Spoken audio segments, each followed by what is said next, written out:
Salut à tous. Alors, comme promis, aujourd'hui je vous balance la vidéo, le montage concernant mon Aurora 100 et du réglage des PID que j'effectue en ce moment dessus. Voilà.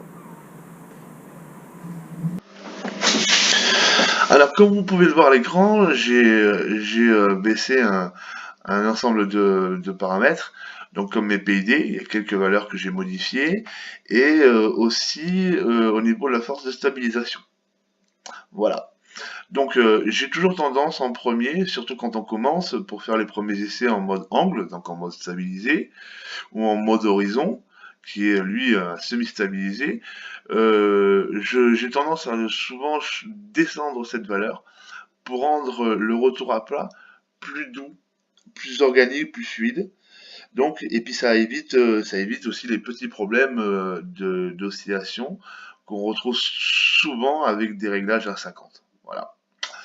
Donc après, par contre, au niveau de mes PID, j'ai dû changer. Donc en passage en mode accro, je me suis retrouvé avec une forte vibration dès le départ, à mi-gaz, ou lors de fortes accélérations en full throttle, et qui était forcément pondérée par un proportionnel de l'axe yaw, donc de la dérive, trop important, qui était lui réglé à 70, donc je l'ai descendu à 45, et j'ai supprimé toutes les vibrations.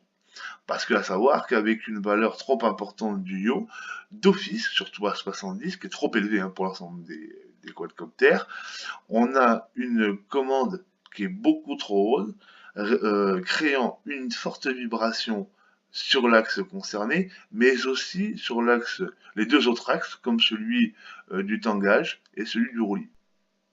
Donc avec ces valeurs-là, j'ai réglé pour cette machine-là, j'ai réglé le problème de vibration.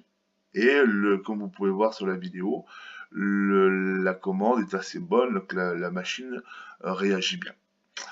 Après, j'ai baissé un peu les valeurs de l'intégrale. Alors l'intégrale, ces valeurs-là représentent le verrouillage de chaque axe. Ce qui veut dire quand on dit qu'une machine est loquée, c'est qu'elle est bien verrouillée grâce à cette valeur-là, qui doit être bien réglée, donc diminuer ou augmenter selon la taille de la machine, son équipement, les hélices, etc. Puis le dérivé, que j'ai modifié, que j'ai descendu. Alors le dérivé, c'est un peu comme un condensateur sur une tension. Il est étroitement lié au proportionnel et il en lisse sa fonction. Donc j'ai préféré la descendre pour donner beaucoup plus de liberté au proportionnel. Et si besoin, je remonterai avec le temps. Voilà.